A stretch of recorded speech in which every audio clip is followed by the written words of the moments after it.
Welcome to Sikhcast, brought to you by Sikh Research Institute, illuminating every path.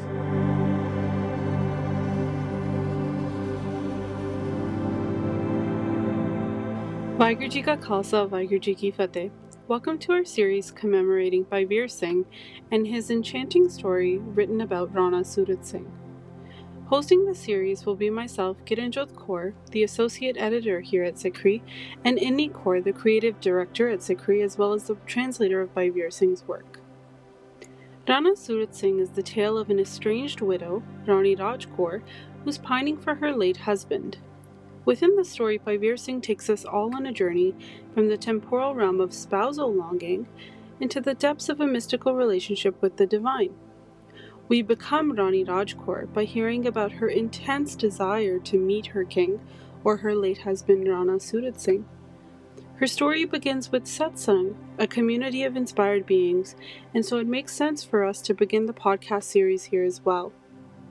Bhai Vir Singh's emphasis on community in this story is perhaps a reflection on the value he places on the larger Sikh community, and perhaps his need to reinvigorate Sikh paradigms with the same love-filled devotion one experiences in the presence of the satsang.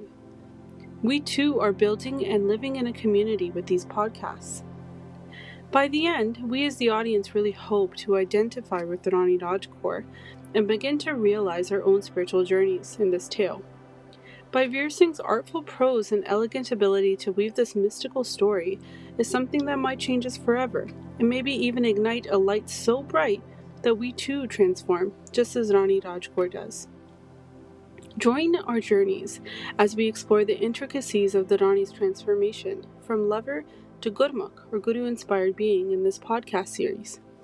A series that we hope will detail our own reflective silences and mind-opening realizations as we immerse ourselves into Bhai Vir Singh's world of Sikhi, hope, and resilience. Welcome back, everyone, and thank you for tuning in to the next segment of this powerful story about Rana Surat Singh, written by Bhai Vir Singh. In the previous podcast, we had this absolutely magical conversation with Iniji about how longing moves one to do things. And this longing of the Rani takes her to becoming a part of a particular satsang. We talked a lot about the narrative stage in which this story takes place. And from what I gained in the story of Rani Raj Kaur, she's pining. She has a deep longing to connect, to get a glimpse of Rana Surat Singh, her late husband. She has this belief that it is possible and will do anything to experience that. And it's when she enters the satsang that she feels that she has reached the right place. It's when she enters the satsang that she feels that's the place where she belongs. She gets hope, and this hope is the thing that pushes her further. And a guru-oriented being guides her and explains the path, that if she follows this path, she will finally get to meet her beloved Surat Singh. And she finally listens intently as to what is being revealed to her. So the first step in that glorious journey is Isnan, or cleansing. And when we think about purification, some of us might think of water as the traditional sign of cleanliness and purity. Today, mainstream videos where people are trying to purify their lives and introduce practices of wellness into their routines often begins with showering or spending time near water. So, Iniji, welcome back and thank you for joining us. And I ask you to maybe reacquaint us with the Rani story and the main themes that you got from it as you were reading, especially with Isnan. So, Guru Fateh Kiranjo, thank you so much for hosting the second episode in this podcast series. And welcome back, everyone. This is the story of Rani Raj Kaur, the story of a woman who is looking for her husband, pining for her husband who has gone to the next world. But if we look at the story only through that lens, we have made it small. This really is a story of a seeker wanting to experience something a lot vaster. But you know, Kiran, when you began this podcast in the introduction, you used the word hope. And that word immediately took me back to the chapter where when the Rani enters a satsang, she feels that she has reached the right place and she gets hope. And this hope pushes her further. So, what is this hope? What is hope? So, I want to share with you what Bhai Vir Singh has written about hope. He writes that destiny dropped the human from the ethers to the earth. Along with the human, destiny also dropped the string of hope. And what happened? The human wrapped the string of hope within its heart. And this string of hope has has become the anchor of the human. So for those lovers who cannot bear the separation, hope supports them to continue. Hope is that thing, Kiran, that puts us through the surgeon's knife. We have this hope that after the surgery we will get well. We have the hope that the bitter medicine of the doctor, which we will take, will get us better. That is that hope. And for that lover, it is that hope that continues. Imagine if there was no hope within us. We would be lifeless. There would be no reason to live. It is that hope that pushes her. And this is that hope that has entered the Rani's heart. It has brought her comfort. And it has also increased her desire to meet her husband. So let's pause and think for a moment for ourselves. What if hope had been taken away from us? We were down in the dumps and there was no way that hope was there to lift us up. We would be lifeless. It is hope that pushes us, isn't it? Wow. I really never thought so deeply about hope. And I guess I've personally been so afraid of such strong emotions like these, but I see a lot of value behind genuine hope as well, and just really believing in the greater good, something beyond. But I do want to go back to my original question because I really want to know what your understanding of Ishnan is. This is something that really was kind of like there's an itch in my brain, and I wanted to know because for me as a Sikh, my understanding of Ishnan comes from Japji Sahib because this is a Barney that I'm very connected to. It's a Barney that I try to recite every day. And I honestly feel like it's constantly revealing itself to me and probably thousands of other Sikhs. Um, and in Japji Sahib, for example, there's a stanza, and I think it's referring to cleanliness. It says, Pariye hat pair tande, pani tote utre sukhe, mutpaliti kapad hoye, de sabun le o toye, pariye mat papa ke sang, o tope nave ke rang. So to me, what I am getting from this is that we can't fake purity. You can wash your body a million times, participate in as many bath rituals as you want to feel clean. But until you purify your mind, it's going to be of no use. And it's funny, last weekend, my husband thought it was a good idea to go for a Turkish bath ritual. And historically, this is practiced in Islamic countries as a ritual to clean and purify the body. And sure, it was good. It felt good to be bathed and it was kind of healing. But was I having a spiritual experience? I wouldn't say so. It was very worldly and it was very physical.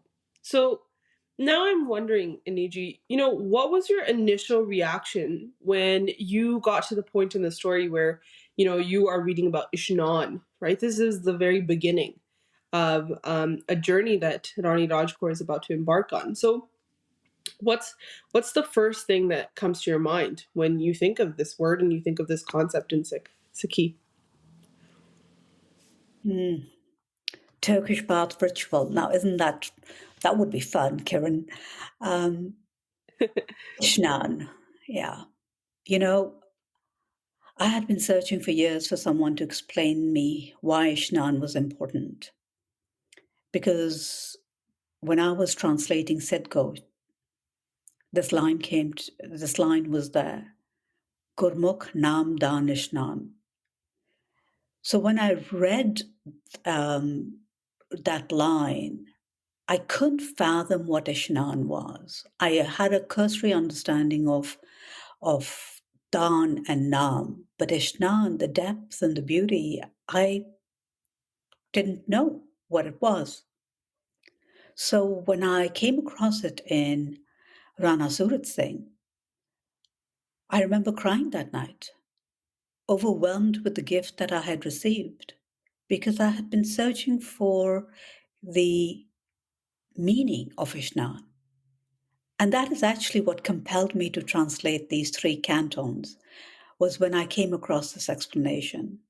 At first, I only wanted to translate the part of Ishnan, but then I soon realized that in doing so would be an injustice to the readers. So when we use the word Ishnan, we use it in multiple contexts, which means the meaning is maybe slightly different for everyone. Like you said, it's bathing. Well, in Rana Surat Singh, Ishnan is used in a very specific context of what Guru Nanak Sahib has revealed in Set Gosht. So we need to put it in that context. Gurmukh Nam Dan Ishnan. A Guru-oriented being is blessed with Nam, Dan, and Ishnan. So let's look at Ishnan through that lens, if we may. So for the one who yearns, who is, longing to experience the vastness, the divinity within, to become Guru-oriented, what Ishnan, bathing, cleansing, does that individual need to do? So look at it from that line. It's no longer the body, right? So I want to share with you and our listeners the different types of Ishnan that are mentioned in the book, in the story. At the body level, it's quite simple. Ishnan is bathing, cleansing, reflection. We know that. And it's quite elementary. Keep your body clean by bathing, wear appropriate clothes, eat and sleep adequately, keep the body healthy. Now, that is body Ishnan. That is what you do for your body. And then there is the cleansing of the mind, Ishnan of the man. Mind is man. And the way to do that Ishnan is protect the mind from inferior thoughts. Keep the mind low, like the pond that collects the water from a spring and not the mountain, not high like the mountain top. This is now man da Ishnan, cleansing of the mind, that every time you are protecting your mind. We go further, that there is mat, intellect, mat da Ishnan, the cleansing of the intellect. How does that take place? Well, keep the intellect clean from unethical thoughts. Now, there's a difference between mind and intellect. So these are subtle differences which are within us, which we need to be aware of as we begin this journey of Nam Dan Ishnan. So why do we want to clean or protect our intellect from unethical thoughts? And we want to do that because we want to make the intellect firmly in command of the mind. The intellect needs to be stronger than the mind, because a weak intellect cannot differentiate whether the thoughts that are constantly arising in our mind are good or bad. And the one thing which he writes, what Bhai Vir Singh writes, is keep your intellect under the divine's protection. Or some would say the creator's protection, so it's elevated. So that intellect is connected to that higher thought. This is the way to cleanse the mind. As if this was not enough, Kiran, we now come to Chit Dadan. Chit is consciousness. So there is man, there's body, there is man, mind, there is intellect. And now this is your consciousness. Sigmund Freud divides human consciousness into 3 levels of awareness: the conscious, the preconscious, and the unconscious. Now, I don't want to get into that. For me, it's quite simple. Intellect is that thinking capacity. When the situation arises and we use our intellect to make the decisions or our choices. However, consciousness, chit, is different. Because, from a very young age, I was told, or somehow I became very aware, that I needed to protect my consciousness. So when I read this in the story, it made perfect sense to me. What is it that the many thoughts that arise and enter our consciousness? So be aware of those thoughts. And it is discard them as quickly as they arise so that the virtues, the guna, can dominate. It is when that thought arises, what consciousness does is, where did that thought arise from? Why am I even thinking that it has come into me? Is that something which I need to work on? That is what the consciousness does. And it's the constantly cleansing of the consciousness, of being aware, where is this coming from, and protecting it. And then we come to the ultimate cleansing, which is Atma Ishnan. So what is Atma Ishnan? We've been through now body, mind, intellect, chit, consciousness.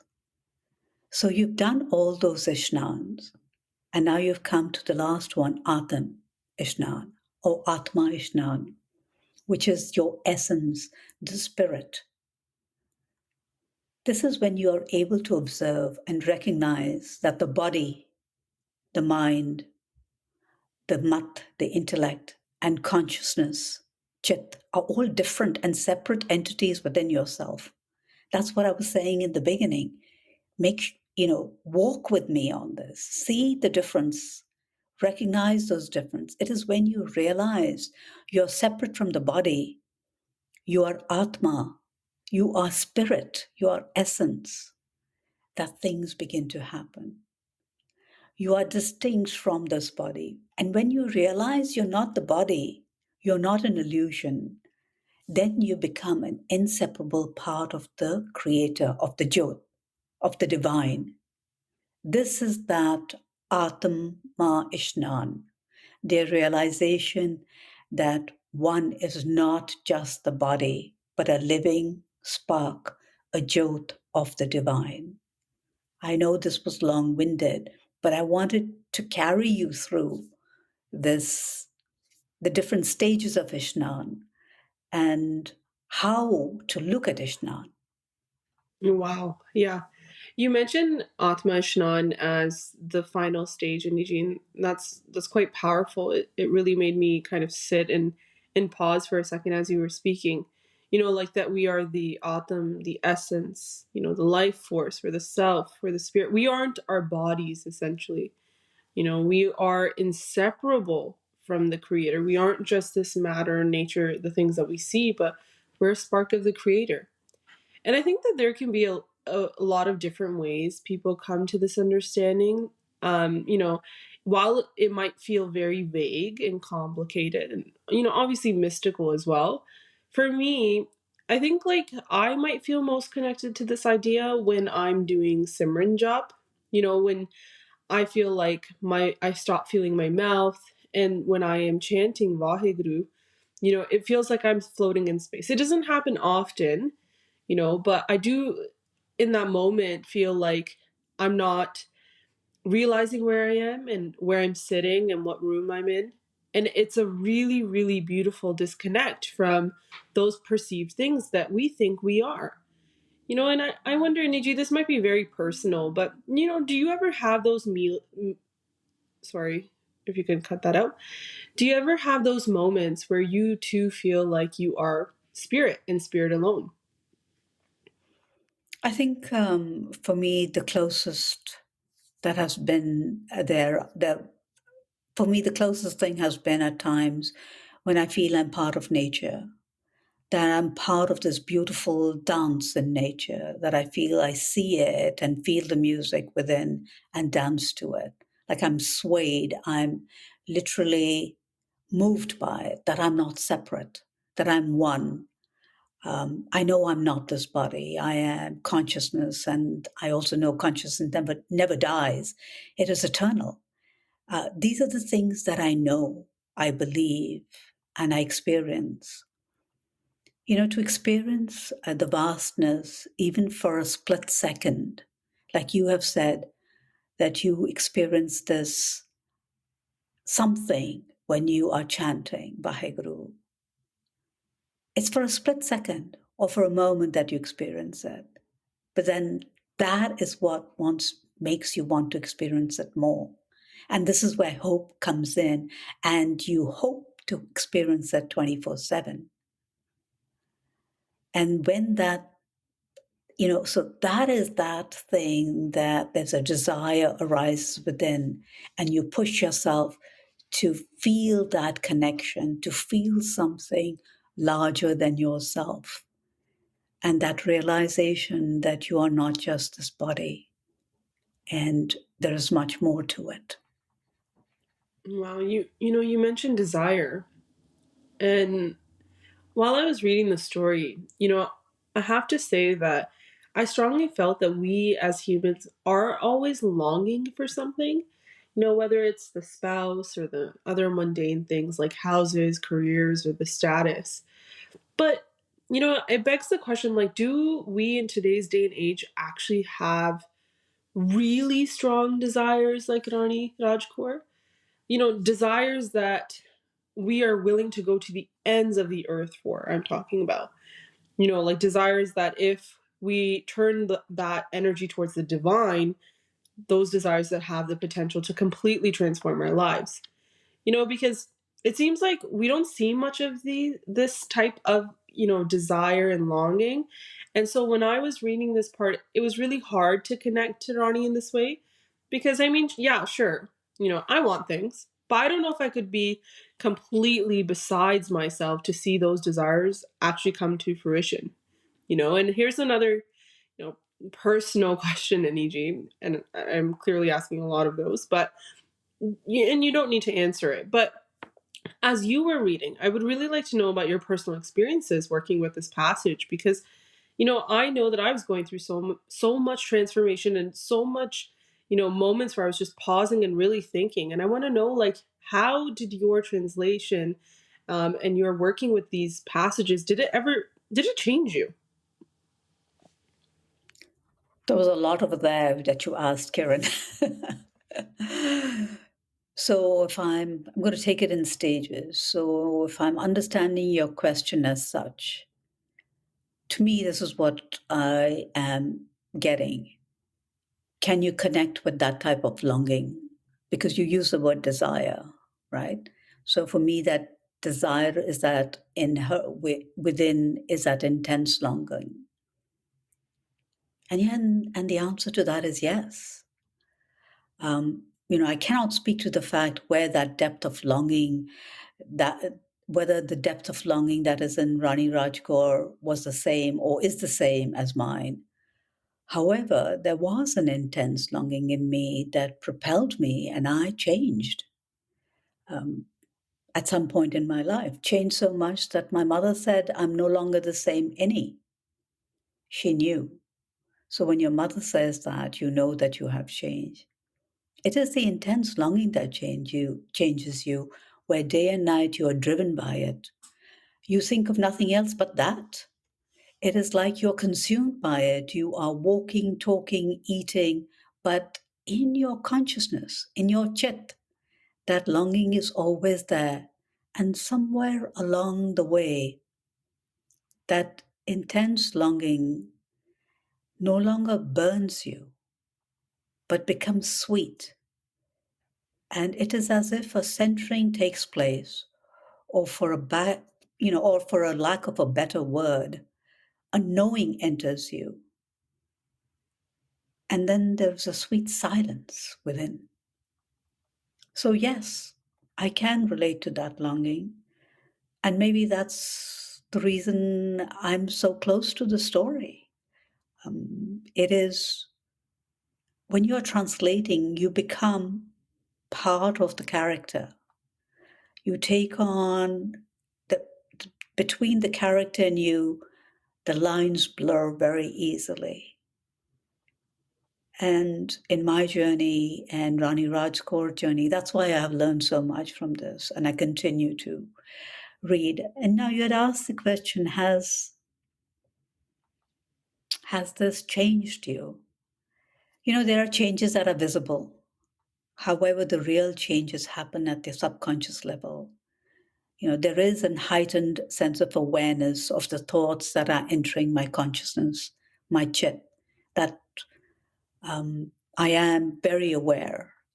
I'm paying a lot more attention to them. Like, as I said earlier, why did this thought even arise? Where is it coming from? And at the subconscious level, I don't know what is taking place, but I know at the conscious level, I am scrutinizing, dissecting, and maybe being a little unkind to myself and hard on myself. How did this thought even enter my consciousness? So when you work with this text, I've worked with this text for 2.5 years plus, it's bound to affect you.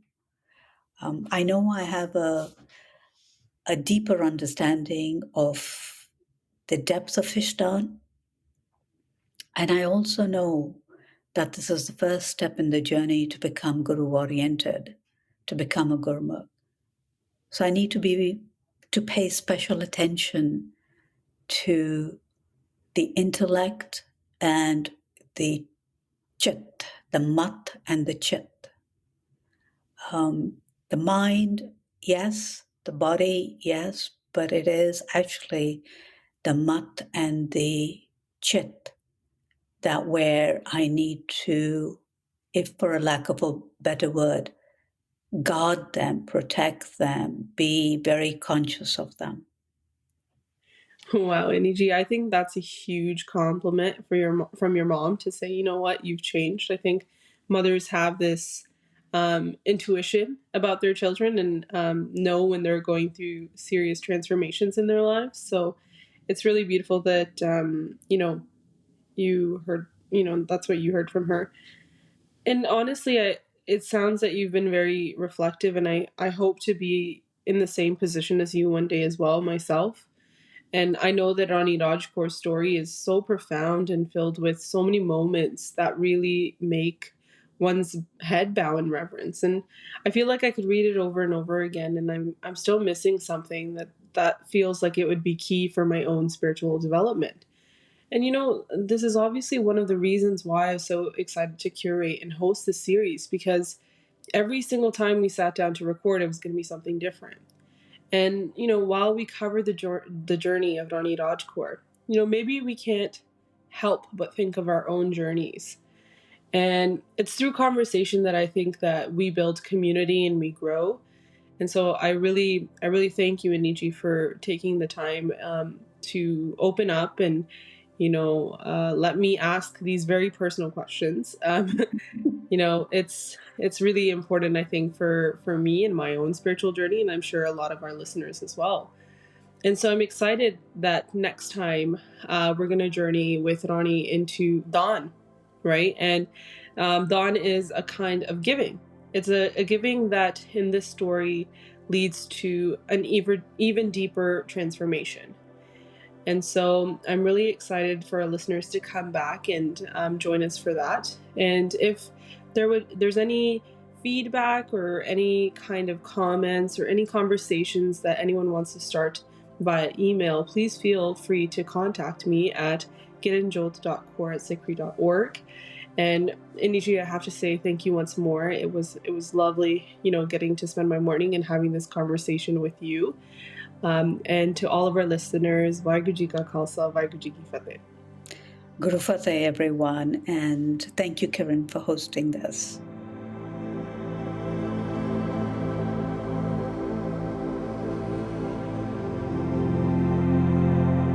You were listening to Sikhcast by Sikh Research Institute, illuminating every path.